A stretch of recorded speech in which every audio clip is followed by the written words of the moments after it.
Well, we're here in Montreal, Quebec, Canada, at the, behest, the invitation of Professor Amber Rose Johnson, reporting for duty. Reporting for duty. Hi, Amber Poetic Rose. duty. Hi, Al. And we're in your office, and Yes. we're at McGill University, and it's just such a pleasure to be here.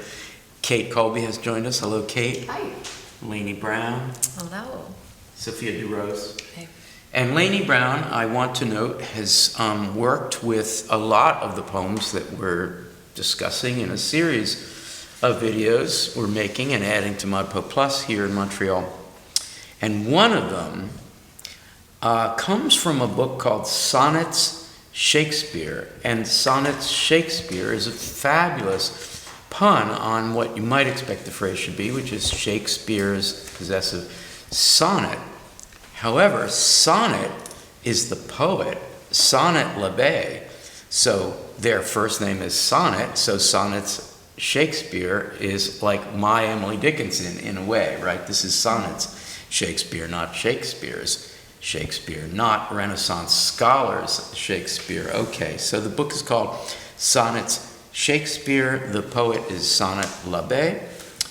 And apparently Sonnet's first name was somehow derived as a combination of the first names of both her parents. And I couldn't piece that together, but it's still You did get it? Jason and Janet.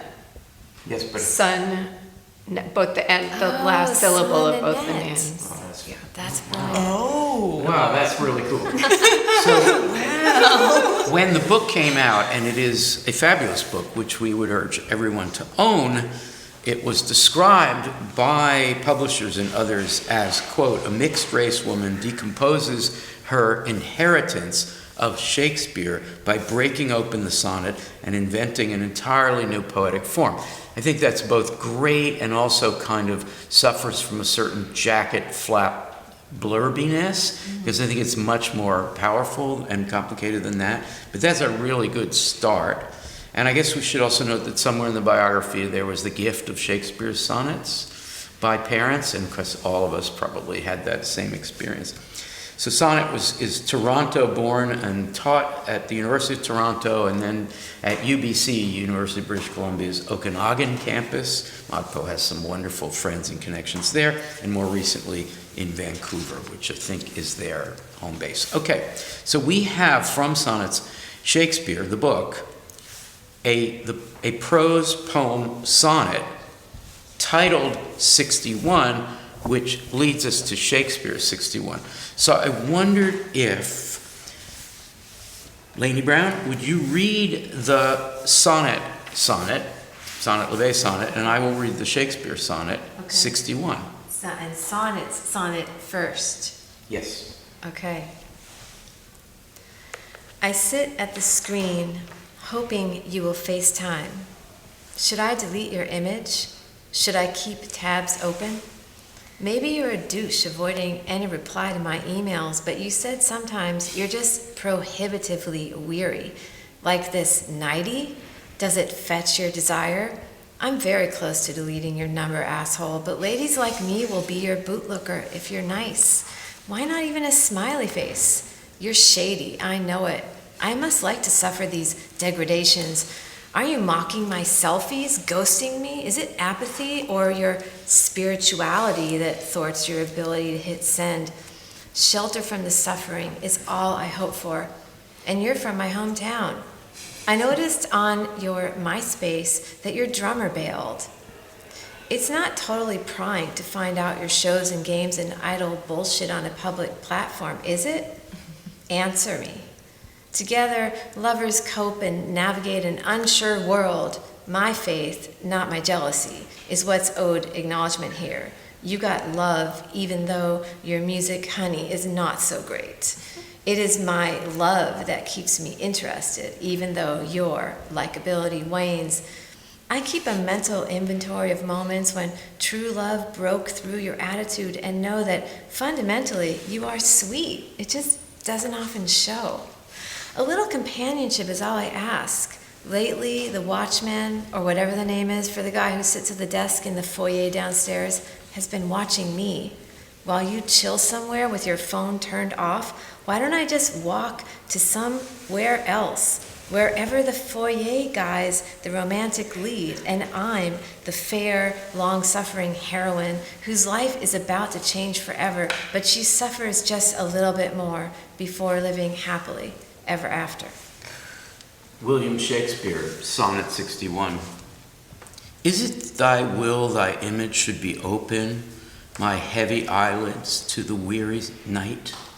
Dost thou desire my slumbers should be broken, while shadows like to thee do mock my sight? Is it thy spirit that thou send'st from thee, so far from home into my deeds to pry, to find out shames and idle hours in me, the scope and tenor of thy jealousy? Oh no, thy love, though much, is not so great. It is my love that keeps mine eye awake, mine own true love that doth my rest defeat, to play the watchman ever for thy sake. For thee watch I whilst thou dost wake elsewhere, from me far off, with others all too near. Okay, fun. Let's figure out how the address has changed. The address of the Shakespeare sonnet is presumably the kind of standard Shakespearean guy talking to his lover. What about Sonnet L'Abbé's sonnet? Who wants to try this? Who's being addressed and who's the addressor? Well, we know for sure that the addressor is in referencing ladies like me. We know that this is a woman. And I think there's somewhere, where's the asshole line? Right, I'm very close to deleting your number asshole, and I'm just gonna go ahead and say that that's a gendered asshole. So this is talking to a guy, a woman addressing a guy. Great start. Kate, that's the first thing one notices about the pair of pieces, that it's been switched off. And I think people have responded to Shakespeare's sonnets in this way before. Anyway, how does it work? What are the consequences? Well, I think she's replicating, or her poem is a contemporary manifestation of the solipsism of romantic obsession. And in both, they're playing the watchman for their own sakes. It's all, the romantic obsession is happening inside the poet's head. Laynie? One way in which Sonnet's poem is aligned with Shakespeare's poem is this tradition of really digging, like insult. Even in a love or longing or sad poem, there's this intense edge that is great in Sonnet's work and in Shakespeare, and not a lot of sonnets are more identified with love in a sentimental way, whereas these are element. So Sonnet L'Abbé is taking from Shakespeare something of the tone. The tradition of, no way. No, the tradition of no way. Can we use that phrase from now on? Sophia, you want to take this a little further? Well, something I noticed across the two poems actually was the utility of the watchman, the word watchman, because in Shakespeare's, the speaker says to play the watchman ever for thy sakes. So there's an authority in it. There's a kind of ownership of what the speaker can observe. But actually in Sonnet's version, there's a third-party watchman. Lately, the watchman, or whatever the name is for the guy who sits at the desk in the foyer downstairs, has been watching me. So in Sonnet's version, there actually is this lack of power, this lack of authority. There's this speaker who is professing this unrequited love and this devotion, but they're still being judged from an outside party. So there's multiple people aren't thrilled by this adoration. And I think that's an important triangulation in this version. Can we any one of us, fool a little further with this watchman thing? So the last three lines, of the Shakespeare sonnet to play the watchman, so it's not an actual third party as it is in Sonnet's piece, but it is a playing of a role. So there is something of a triangulation there. To play the watchman ever for thy sake, I'll keep an eye out on you. For thee watch I, whilst thou is up and running around. You're awake, you're out there, from me far off. You're somewhere else, with others all too near. It's quite brilliant Shakespeare, it's classic. So let's talk about the Shakespeare and then bring it over to Sonnet's piece. What is going on? Do you want to say more about that? You were really on a roll there. To play the watchman ever for thy sake, for her sake. Okay. I don't know. I just think there's this there's this power dynamic that is happening. Like, I'm gonna look out for you because you can't look out for you, and For thee watch I. Yeah. Yeah. Anybody else? What are we going to do with this? I think that one way of reading the watchman is like who is gatekeeping the form, and how can Sonnet decolonize the form that's been stolen? That's Sonnet's project. Yeah. Sonnet L'Abbé's project in the book Sonnet Shakespeare. Can you say a little more about this? Yeah, well, one way that she, a lot of poets we love have written translations and erasures of Shakespeare sonnets that are fabulous, but this book is unique in that she's literally breaking apart the words and the letters of the words so that her sonnet completely overwrites when she chooses some of the sonnets in the book. And it seems related to what Kate illuminated about her name. Her very name was, taken from her mother and father, so she's having that strategy that gave her the name of the form that she is taking into her own poetic brilliance. It is a profoundly psychobiographical act to finally, after some years of being a poet, to go ahead and take sonnets and work at, rectify, deal with. It's very cool. And watch out not just for the lover other, but for the sonnet as a form. Yikes. Amber Rose, you're about to say something. Yeah, well, I'm thinking, I can't get away from this line, why don't I just walk to somewhere else? Like, she takes this moment and getting to the end, right, where we know that a sonnet has this turn and then this closure in the final couplet. She takes the watchman, which maybe in this sense is trying to lock one into a kind of viewer and viewed, or this kind of ensnaring power dynamic. But here, the watchman then becomes this opening for her to walk off off and away from the form, walk off and away from the watchman, walk off and away into a different whole situation. And to a different genre. This is Right. kind of a romantic comedy. The foyer guy, they succeed in getting together. Like this is your standard TV series, and they live happily ever after. It's a completely different form. That's very cool. Okay, so here's another topic. We read the Sonnet L'Abbé piece, and we notice it's part of the sort of historical archaeology of social media. There's a reference to MySpace, all that stuff. And it's possible, not anybody in this room, nobody in this room is going to say this, but it's possible for a detractor to say, oh, this is just another one of these sort of, it's the tech age, internet age, rewriting, updating of Shakespeare, putting all the loosey-goosey, vernacular.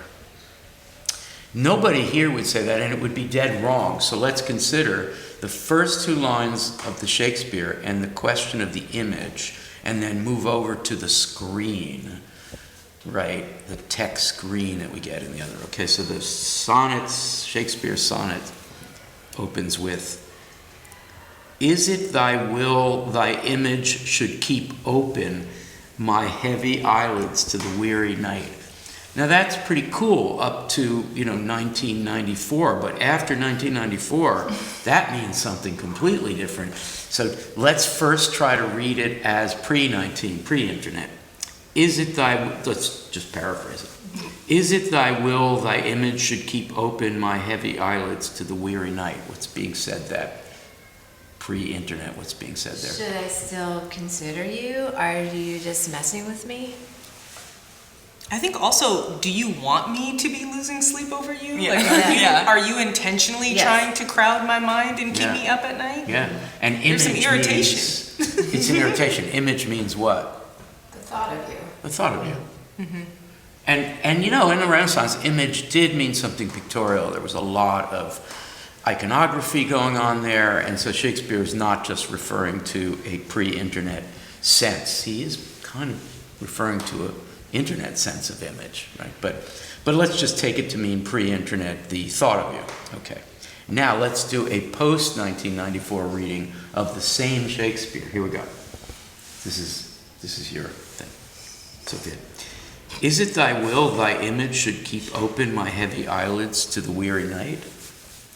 You're asking me to read this? Do an as internet, I can start. Well, It's like we're looking at screens at night and we can't fall asleep. It's not good for you. Well, yeah, I think it also, Did you say like, 1940 though? 1994. Oh, 94, okay. I was not hearing alive it for. backwards. But, Wow. Wait, when were you not alive? 1994. That's why I'm asking you about this. Well, I mean, if we're gonna push it really far, I could say that certain decisions we make online lead to algorithms which force upon us people and profiles that we might want to forget, but keep recurring. Thus giving us a new sense of Watchmen, Yeah. right? Because it's watching us. The image is not simply subject to object. Shakespeare says, I have you as my image in my head. It's totally mine, and I made it. It's me.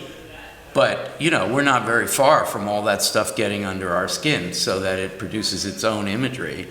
And it is less not real than real. Oh, my God.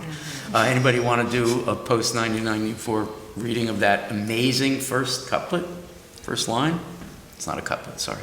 Of the Shakespeare? Kate? Yeah, the or Shakespeare. The Shakespeare.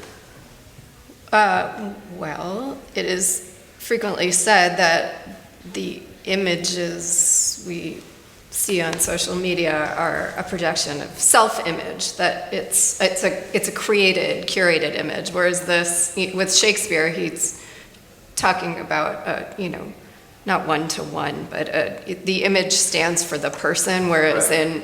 in our time, the image stands for the image created by the person. Oh so my there's God, a that's okay. removal. I'm going to try rudely to paraphrase what you just said, and you tell me if I got it right or wrong or adjust. Okay. Good old-fashioned objectifying is what Shakespeare is doing. Subject is sitting in bed imagining the object of love or desire. But no, later it's going to be good old new-fashioned subjectifying, meaning it's simply a projection, which is a real new thought. It's a relatively new thought in the late 20th century. Okay, so now turn over to sonnet. I sit at the screen hoping you will FaceTime. Should I delete your image? Should I keep tabs open? Maybe you're a douche avoiding any reply to my emails, etc. Okay, Ambrose, what do we do with this? How is it a translation from the Shakespeare? And what's going on? What kind of screen? What kind of image? Well, there's two things here. The FaceTime, the question of the FaceTime, and then the image. The question of the FaceTime opens up for the image to be interacted with. Right. Which is, so now going from Shakespeare in bed, where presumably this person cannot just be there animated and interactive, in sonnets, there's this opportunity for interaction, but it's foreclosed. It's foreclosed because Because he's a douche, Because avoiding he's a any douche and reply. he's not going to FaceTime. Right. So she is lying in bed, not looking at an image, but waiting for the interactive image to Yes. come to her, which is a very different direction. Yes. Yeah. There's that first, and then the question of should I delete your image, should I keep tabs open is like, now it's not imaginary. Now there are these material representations that she also has, that she has control over, the tabs, the image that she can delete, but is caught up in not wanting to do that. Maybe it's that the material adds another step to not just closing your eyelids, but actually removing the material representation. Oh, so good. How about the phrase "keep open" in the old Shakespeare? That has a totally new meaning. Refers to all the open tabs. Open, right? Keep open. I mean, this is really a brilliant rereading of the Shakespeare in modern.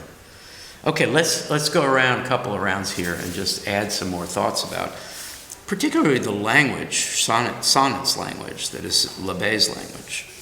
You know, it's pretty great. You know, we get stuff like "your drummer bailed." I mean, we're already getting a sense of who this douche is, right? Sophia, you want to start? Just add something of the texture of this thing.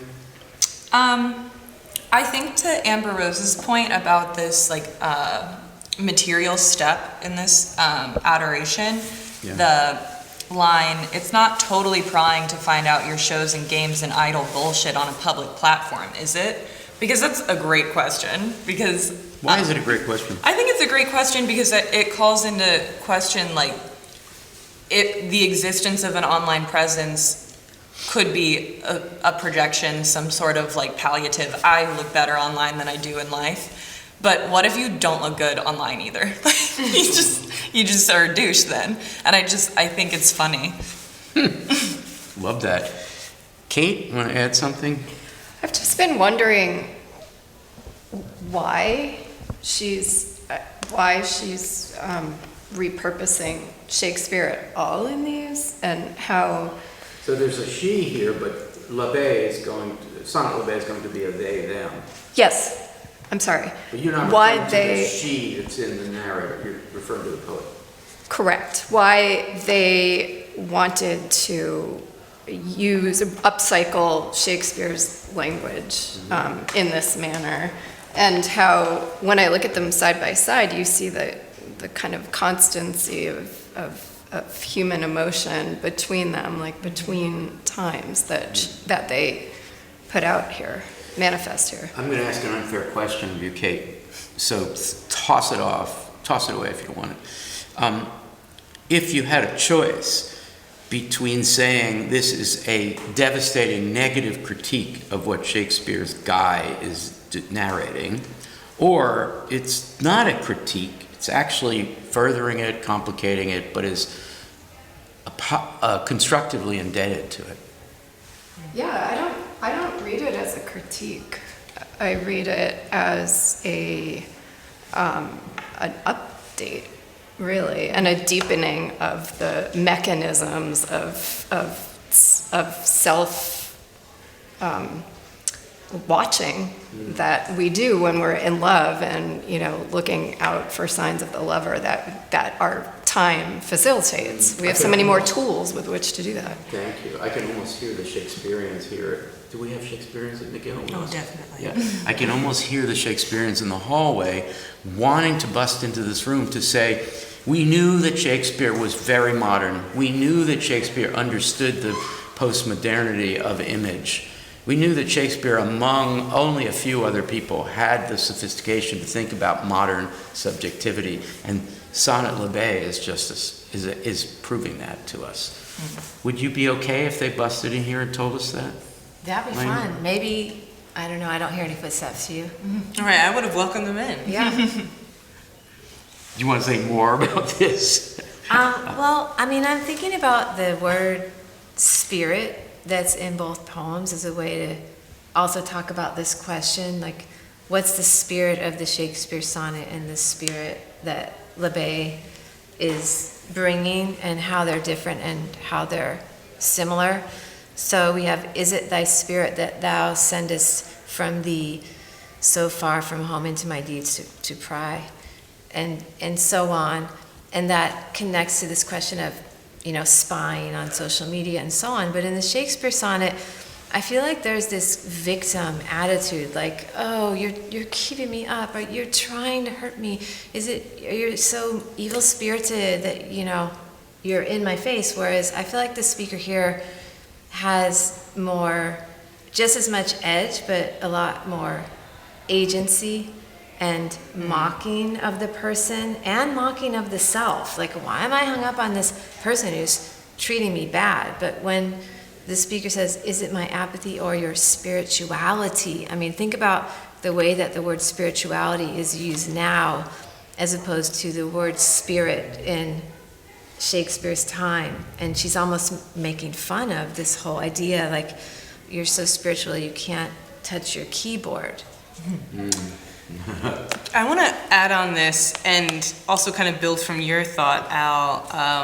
I think I really love when folks do fully kind of modern performances of Shakespeare's sonnets and bring out the snarkiness and the kind of tongue-in-cheek nature of his writing, because I think that that's missed. Like you were talking about his modernist approach, and some of it is in his attitude, which we can miss because of the language. So I think something that Sonnet L'Abbé does is really tease that out and amplify it, so then we can go back into that Shakespeare sonnet and see, oh, he was kind of being, he was being snarky. If we were to translate the second to last line into contemporary American English anyway, or North American English, we would say, help me here, it's for you. I'm awake for you because I know you're out there somewhere, wandering from me. Like I know what's going on. Right. But because Shakespeare had such fidelity to a form that he in fact had a lot to do with solidifying the sonnet, he caught himself into what even then would have been a contortion of grammar. No one on the street of London in 1603 is going to say, "For thee watch I, whilst thou dost wake elsewhere." I mean, I might be wrong, but I don't think that's how people spoke. And so he's contorted himself into something that is not modern, but we have to work hard, thanks to sonnet, to find the modernity in it. Sophia? I do think there's Do you feel this way ever about, never mind. Men? Is that what we're taking this? I do think there's a through line with specifically just the gesture of, and know that fundamentally you are sweet, it just doesn't show often. There's very obvious, there's an obviousness to the exceptions we make for others and the permissions we allow them to take and the boundaries we bend of our own when we want something. And I do think that's a through line between Shakespeare and this contemporary version, because the Shakespeare sonnet is also like, I want to go to sleep, but I'm thinking about you and I'm doing all this stuff for you, and it doesn't really even seem like they want to that much. But it's like and I think about the political import of who is told to bend their own boundaries and who is told it's okay to ignore people, and what does that say about how people are raised. Well said. I don't want anything super profound, just to notice the way that two poems refer to idleness, to wasting time. Not to borrow a phrase, but wasting time on the internet is in the more recent piece here, is a version of creating desire, right? Mediated desire would be the phrase that gets used in the internet age, right? So I noticed on your MySpace that your drummer bailed. That would be finding out information that he wasn't giving to her, but that she could find out because of social media. It's not totally prying. I love that preface. It's not totally prying to find out your shows, meaning performances of the band, and games, and idle bullshit on a public platform, is it? In Shakespeare, is it thy spirit that thou send'st from thee so far from home into my deeds to pry? There's the pry. To find out shames and idle hours in me? That's really very modern. Seems like the imagined female other in the Shakespeare sonnet is wasting time, and somehow that wasting time he can find out about. That's really shrewd on the part of sonnet to have observed that in the Shakespeare. Well, I mean, let's just do one more round of what's the benefit of, what's to be gained, what's to be derived from this project. We've only done one, but there's a whole book of them. Anything that's to be gained. Who wants to start? Sophia, what do we get from this? What do we learn? What do we want? I want to know if speakers like the one of this sonnet, ever actually get to live happily ever after. Or if that's reserved for speakers like in Shakespeare's sonnets. Say more, please. Must I? I think I think the whole project of this like upcycling, as Kate said, of Shakespeare's sonnets is challenging who has claim to poetic forms, and who do we valorize when they make these poetic forms? Who gets to decide who gets to valorize these people? And where do speakers like the one in Sonnet live within this dynamic? Because, I'll leave it at that. Great. Wonderful. Thank you. Amber Rose? I am looking at Sonnet's line, "It is my love that keeps me interested, even though your likability wanes," which I just love so much. And the exact doubling of is not so great just before. You got love, and Laynie gave us such a good reading. You got love, honey, but it's not so great.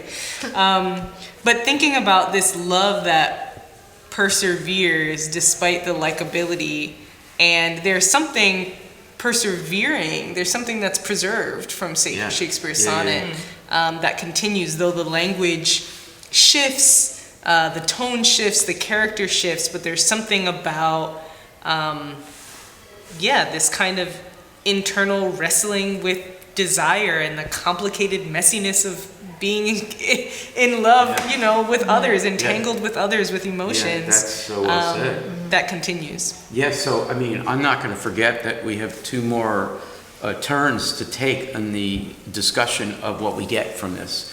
But I want to pause on that line, if we can do a little more on it. It is my love, this is Sonnet's line, "It is my love that keeps me interested, even though your likability wanes." Let's play with that a little while. I think we have learned a lot, because liking is an internet thing. It's a habit, liking. You like a lot of stuff that you don't love, right? There's a lot of indiscriminate liking, so likability goes up and down. But love is different from like. So let's play with that for a little bit. What is that? Can you paraphrase that, Amber Rose? You've already done it, but I just want to go further with it. "It is my love that keeps me interested, even though." So she has what? Developed a love that has nothing to do with like? Desire? Yeah, there's something that's within the speaker that is unchanging. It's about more than desire. There's something about maybe something closer to devotion that gets us to it, where what might be on the surface or readily available to like as the thing to draw one in, she's almost upset that it's like, you're not even that likable, and I'm still here with all these tabs open.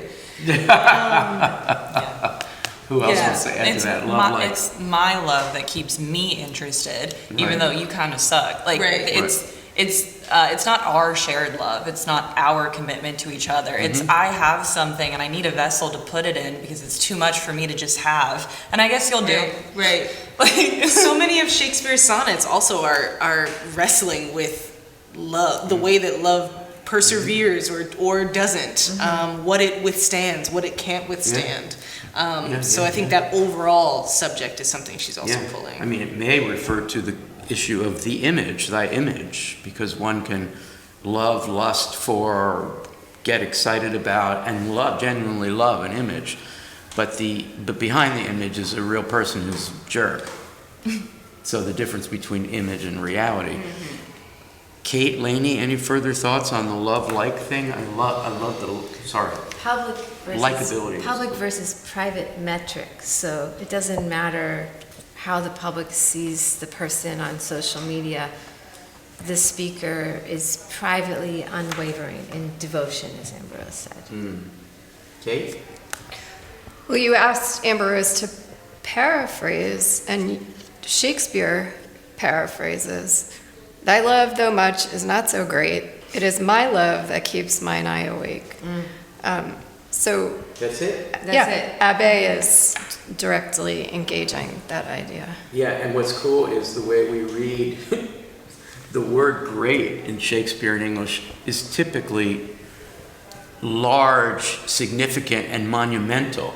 But here is not so great. It's fantastic. All right, we have two. It's not so great. Okay, my yes. thought builds on Well, this was we were going around, just to keep things neat, we were going around on the question of what we get from this comparison. Right. So one thing I get from this comparison is that there's a flipping of power in a lot of ways.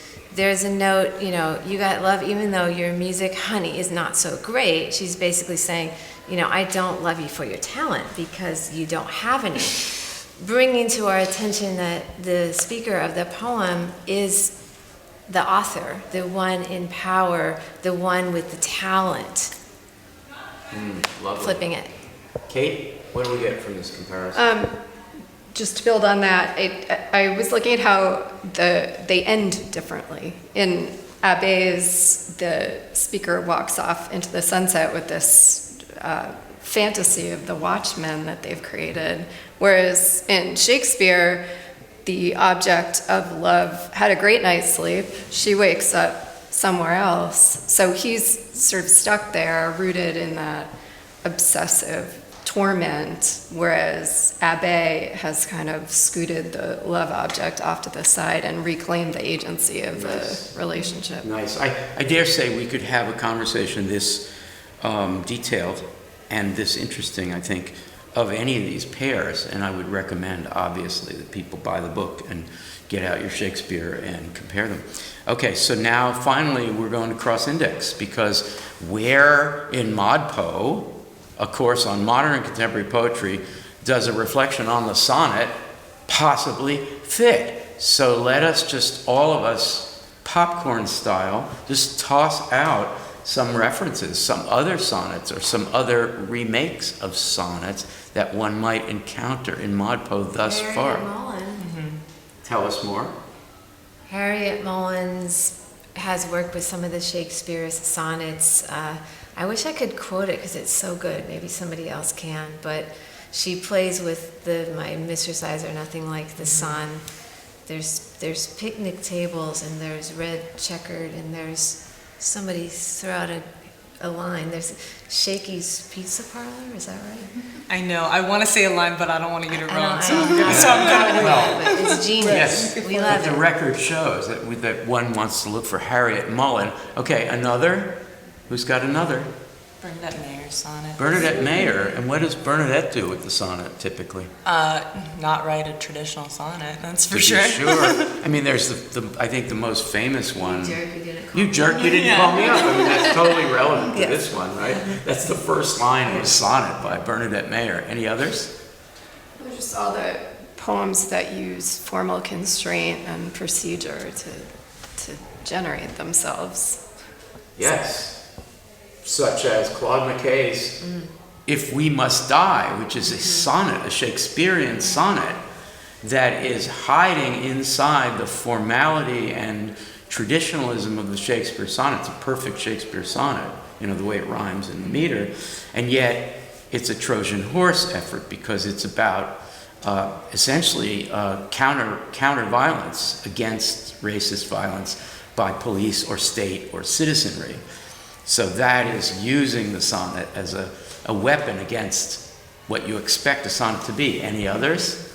I can think of two others at least. How about Laynie Browne's daily sonnets? I mean, there you were doing what? thinking about the elasticity of the form. What are the limits? What can I do if I only have 2 minutes and 2 babies in tow? And what you wound up doing sometimes is to create a fractional sonnet, which is what you called them, right? I only can do 2 lines today. So it's a 2-line sonnet. What the hell? Didn't you have all the time in the world? Aren't you idle enough? Can't you just waste time writing sonnets like Shakespeare did? Because Shakespeare, what, did he have kids? He had a couple of kids, right? Didn't raise him. He was up in the attic dancing naked against the window shade, you know? Yeah, saying, I am lonely, lonely. I write lonely sonnets of 14 lines, and they're perfect. It took me 5 months to write it, but you wrote daily sonnets like... Made the kids write it, whatever I could do. Fantastic. Yeah. There's another one in ModPo. It's in the main syllabus, I believe. It's by John Peel Bishop. And it is a sonnet. It is a sonnet that is in a traditional Petrarchan style, I believe. But if you look down the left side, it has an acrostic that says, fuck you half-ass. Which was John Peel Bishop, a modernist's way of saying, you read this sonnet because you were taught in school to revere the way it all works out with all the vocabulary. There's like the Barberini bees are in it. It's like ridiculous. And you should read it and think, this is awful, but it's a sonnet, but I guess I should work at it a little more. And then if you look closely enough, you see that he's saying, no. Thank you all. This was so good. I really appreciate it. Thanks, Al. You're welcome.